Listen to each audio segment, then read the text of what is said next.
Bienvenidos a Código Fuente. Cada jueves en Capital Radio, los responsables de ciberseguridad de las principales empresas de este país hablarán de ciberresiliencia con aquellos que no suelen hablar sobre este tema, pero que tienen mucho que decir. Exploraremos el rol de la alta dirección, la responsabilidad de los líderes tecnológicos y el papel de las instituciones públicas y reguladores. Estás en Código Fuente. Empezamos.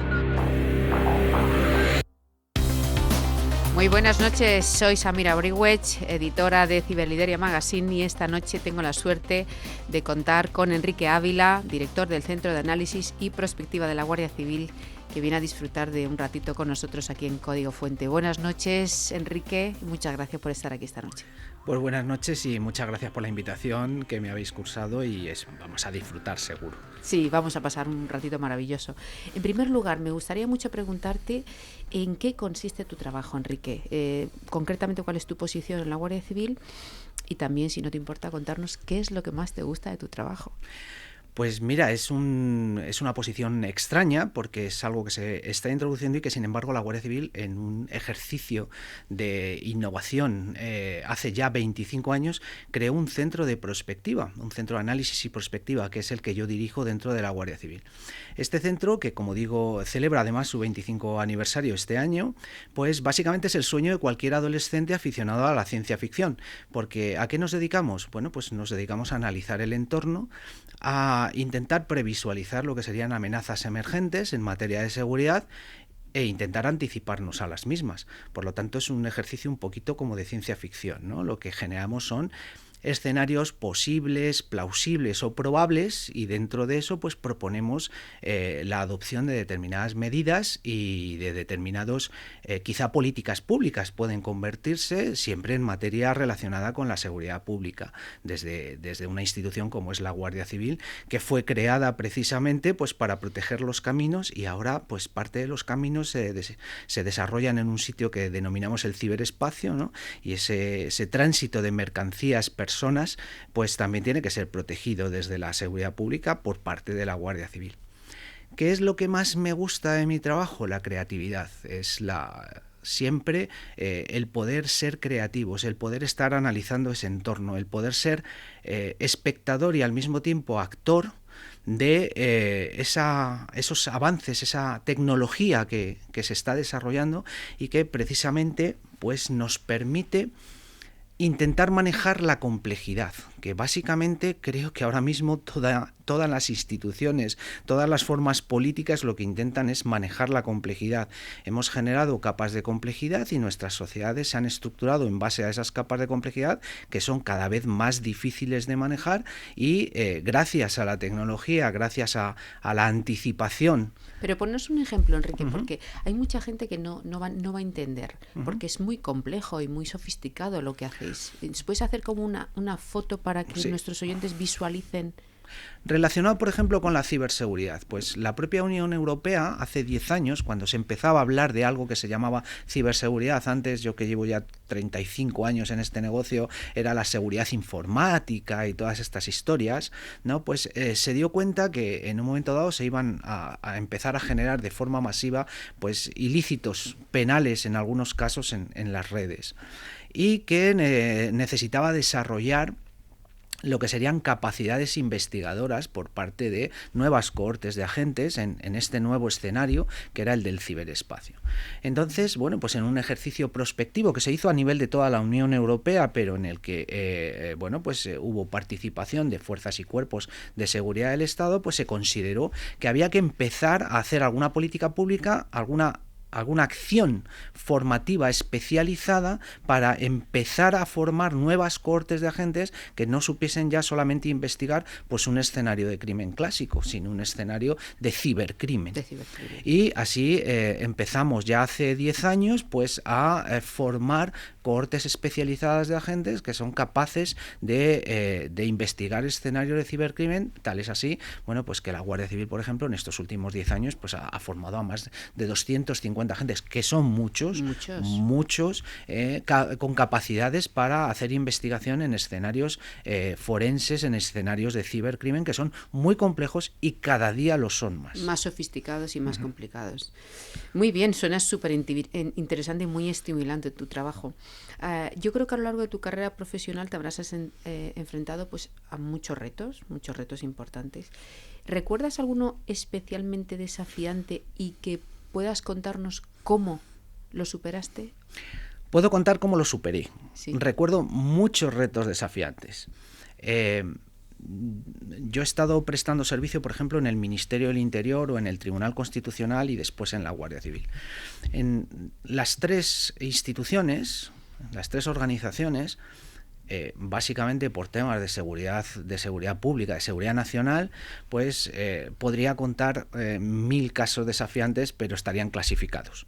Por lo tanto, vaya por no Dios, puedo, alguno que puedas desclasificar. No puedo entrar. Pues, por ejemplo, pues en el Ministerio del Interior, pues se organizan las elecciones. Imagínate un escenario donde hemos sufrido el mayor atentado yihadista que ha habido en territorio europeo y 72 horas después hay que celebrar unas elecciones donde ya el componente tecnológico tiene mucho impacto. Entonces, eso sí es desafiante. Eso es desafiante. ¿Cómo se superan esos desafíos? Pues se superan pues con cosas clásicas, con voluntad, con inteligencia, con buenos equipos. Y aquí voy a señalar una característica que creo que es fundamental cuando formas parte de un equipo, y es que tiene que estar bien encuadrado y entrenado. No vale de nada intentar enfrentarse a una situación de crisis, porque la situación de crisis va a ser nueva, no has podido anticiparla, porque por eso es una situación de crisis, y solamente ese encuadramiento y ese entrenamiento continuo es el habilitante para tener alguna oportunidad de salir airoso de una situación de crisis. En el mundo ciber todavía de forma más acusada. Por lo tanto, tienes que tener equipos con voluntad, con inteligencia, con pensamiento lateral, pero que además estén bien entrenados y bien encuadrados. Pues mira, ya que has hablado de ciber, vamos a enlazar la siguiente pregunta con eso. ¿Para ti qué significa la ciberseguridad? Y no sé si tienes actualmente algún rol en esta materia, porque sé que la has tenido en el pasado, pero no sé a día de hoy.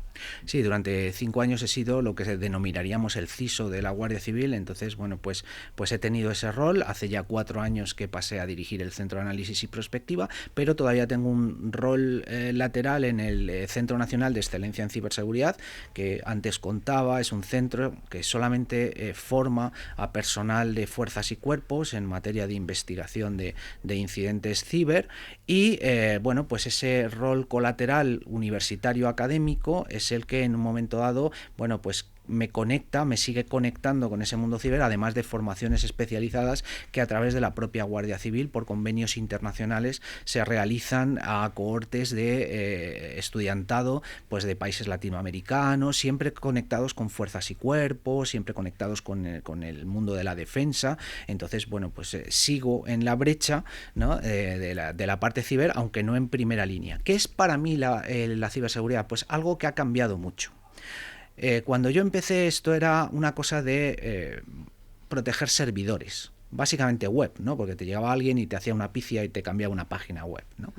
Después empezamos a proteger lo que eran infraestructuras propias, centros de proceso de datos propios, donde establecías un perímetro de seguridad y lo protegías con los recursos que tuvieses y de la mejor manera posible.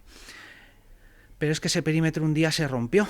Y ahora el perímetro es básicamente infinito y todo está conectado tecnológicamente, y ha habido que readaptar el modelo de pensamiento y de análisis de riesgo para que prácticamente todo lo que manejamos sea considerado como un punto de vulnerabilidad. Pero incluso eso está cambiando.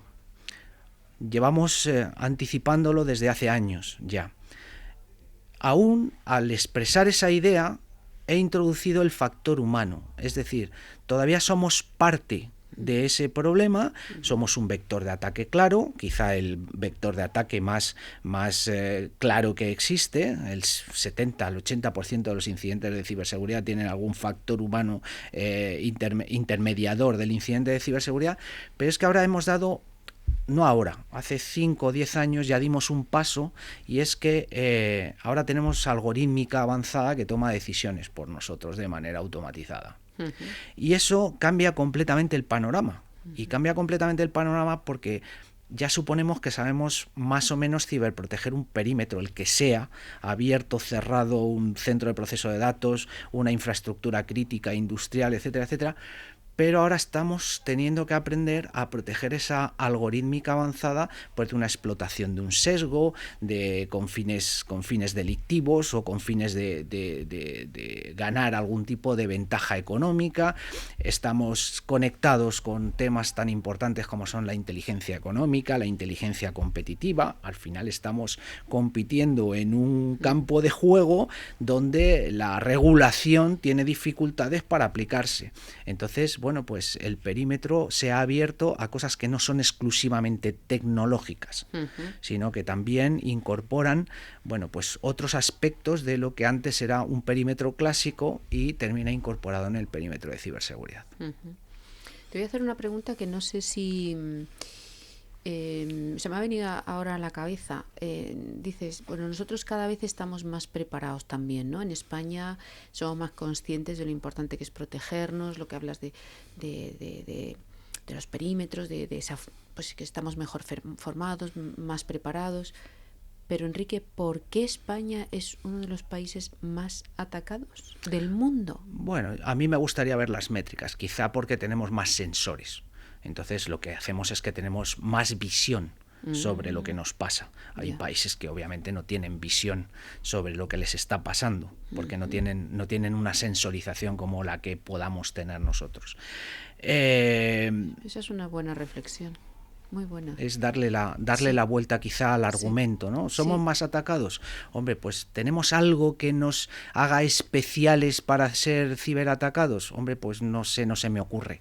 No se me ocurre nada que nos haga especiales. Ahora, eso sí, hemos estado trabajando, la labor de nuestro Centro Criptológico Nacional, la labor de nuestro INCIBE es espectacular en ese sentido, y entonces tenemos sistemas de sensorización que sí que nos permiten en un momento dado darnos cuenta de que estamos siendo ciberatacados. Hay gente que, obviamente, hay países, hay empresas que no se dan cuenta. Es un tema que, por ejemplo, enlaza no como riesgo país, pero sí como riesgo sector, donde tenemos un sesgo urbanita, ¿no? Los que vivimos en las ciudades, ¿no? Que creemos que la comida aparece en los mercados de abastos así, ¿no? Porque sí. Bueno, pues nuestro sector primario resulta que, lo voy a decir en un lenguaje muy coloquial para que todo el mundo nos entienda, ¿no? Resulta que las vacas ya no se ordeñan a mano. Las vacas se ordeñan con ordeñadoras automáticas que, oh milagro, resulta que están conectadas a Internet. Entonces, nuestro tejido empresarial, que mayoritariamente es de pequeña y mediana empresa, ¿vale? Digamos que no tiene la capacidad suficiente como para bueno, pues tener las herramientas que en un momento dado serían deseables para mejorar esa ciberprotección de esa parte del tejido empresarial. Volvemos otra vez a enganchar con el enorme trabajo que hace el Centro Criptológico Nacional o que hace INCIBE a nivel nacional. Después hay otras instituciones a nivel más local y eso, que también hacen un trabajo increíble. Bueno, pues desplegando contramedidas y desplegando herramientas y desplegando normativas y desplegando guías que ahí están para ser consultadas e implementadas. Ahora NIS2 nos va a obligar en las cadenas logísticas a hacer un cumplimiento normativo en materia de ciberseguridad. También, siempre que sean proveedoras de algún tipo de infraestructura crítica pues van a tener que hacer ese cumplimiento. Vamos a tener que pegar un salto, ¿no? En cuanto a cumplimiento y en cuanto a ciberprotección. Veremos más ataques porque tendremos más sensores. Veremos más ataques, pero también ¿crees que ahora mismo tenemos un pequeño problemilla? Y es que cuando una empresa es atacada, pues en muchos casos no informa a las autoridades. No, bueno, puede ser pues porque no quieren sentirse expuestas, puede ser por un tema de reputación corporativa. ¿Tú qué crees que es crees que habría que obligar a las empresas que sufren ataques a que tienen que comunicar a las autoridades permanentes? ¿Crees que eso hay que obligar a hacerlo? La regulación obliga. Obliga. O sea, la regulación en un momento dado ya hace obligatorio la comunicación a lo que son quien es el operador designado para gestionar esos incidentes, obliga a esa comunicación. Pero me voy a mojar. Sí. ¿Vale? Yo soy muy partidario, aunque sé que hay detractores y tienen también sus razones, ¿no?, de elevar el rango normativo, por ejemplo, de nuestro esquema nacional de seguridad y replicar lo máximo posible un caso de éxito que España tiene, que es el de la Agencia Española de Protección de Datos, donde tiene dos herramientas que son para mí fundamentales. Por un lado, un cuerpo de inspectores especializados en materia de protección de datos, pues sería crear una agencia similar en materia de ciberseguridad con un cuerpo especializado de inspectores, y que además, al elevar el rango normativo del esquema nacional de seguridad, pudieses introducir clausulado de sanción de empresas para los incumplimientos, como ocurre con la Ley Orgánica de Protección de Datos. Sí que es verdad que el otro día, en una conversación en un foro en el Colegio de la Abogacía de aquí de Madrid, pues a mí me convenció un argumento de un compañero que estaba allí, donde decía: sí, sancionemos, pero ¿por qué no también en un momento dado recompensamos el cumplimiento? ¿Y cómo podríamos recompensar el cumplimiento? Pues a lo mejor con una rebaja de impuestos.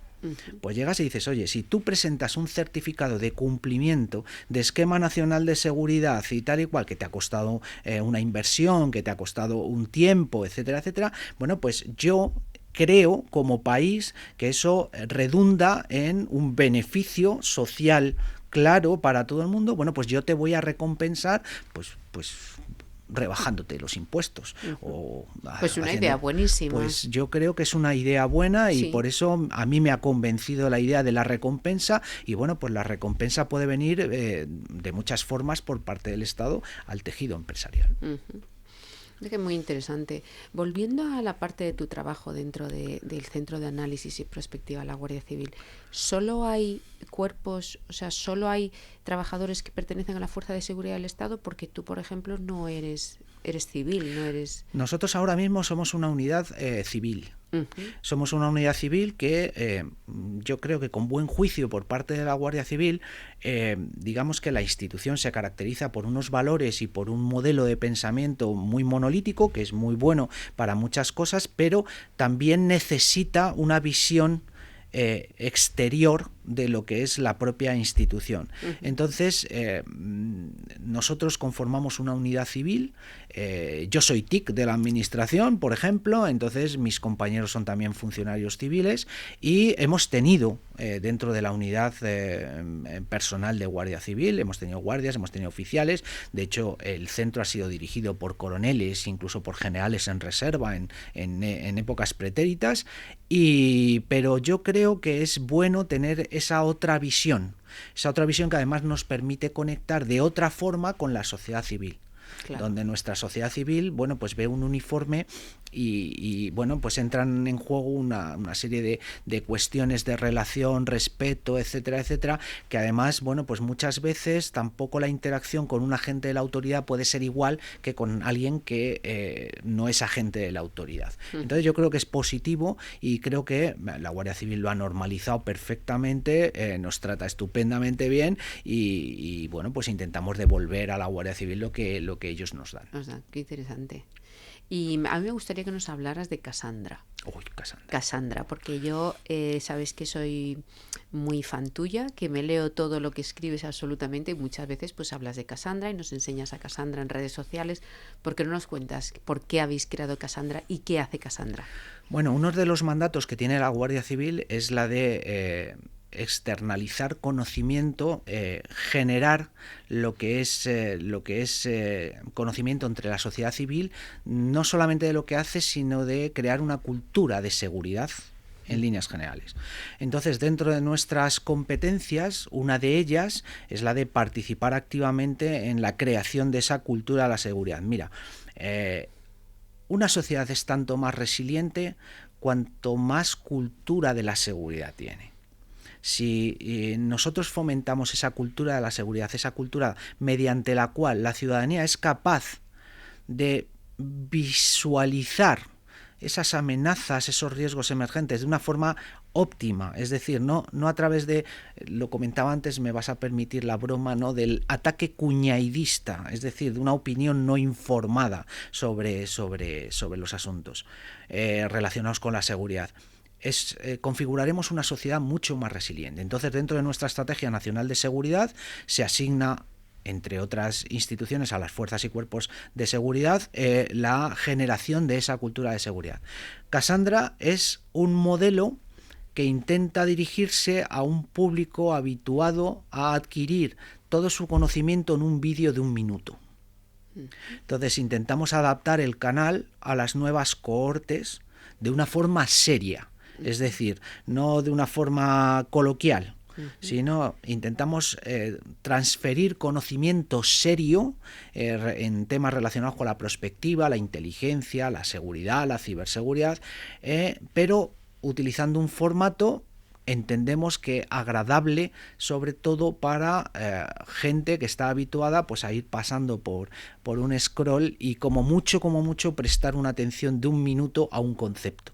Y eso es lo que intenta Cassandra, en 1 minuto explicar un concepto complejo, sobre todo para generar interés. Si alguien se interesa, ya profundizará en el concepto. En el concepto, muy interesante. Sí, y adaptándose a los nuevos tiempos, porque es lo que hay.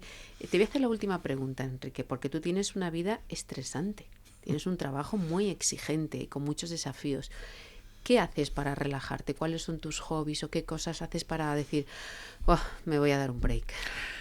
Pues mira, un conjunto de ejercicio físico. Yo sigo entrenando tenis a un nivel bastante interesante, esas historias. He encontrado el modelo podcast que me ayuda en un momento dado a seguir lo que más me gusta, adquirir conocimiento nuevo mientras puedo estar haciendo otras cosas. Y hay una cosa que me estimula y que me relaja y que me da la vida, que es el pensamiento profundo. Pensamiento profundo se adquiere leyendo y se adquiere leyendo pensamiento profundo. Entonces, es un disfrute. Es un disfrute en un momento dado poder mantener una conversación como la que estamos manteniendo hoy, ¿no?, intercambiando punto de vista sobre algo que realmente tenga interés social de algún tipo. No me refiero solamente a ciberseguridad ni a seguridad, sino, bueno, pues cómo extraes en un momento dado conclusiones o cómo extraes conocimiento de cualquier tipo de elemento cultural de los que nos rodean. Y tenemos la suerte, los habitantes de este mundo del siglo XXI, que tenemos disponible todo el conocimiento si queremos aprovecharlo. Totalmente. Bueno, pues se va acercando nuestra hora. Espero que hayas disfrutado mucho con esta entrevista, Enrique. Hacéis un trabajo extraordinario en la Guardia Civil y además decías antes cuando hemos entrado, que me ha encantado, dice, nosotros lo que hacemos es protegeros a futuro. Enhorabuena por ese maravilloso trabajo que hacéis. Voy a dar las gracias a todos los compañeros que hacen posible este programa de Código Fuente. Buenas noches y muchas gracias, Enrique. Muchísimas gracias. Hasta un placer. La próxima. Hasta la próxima.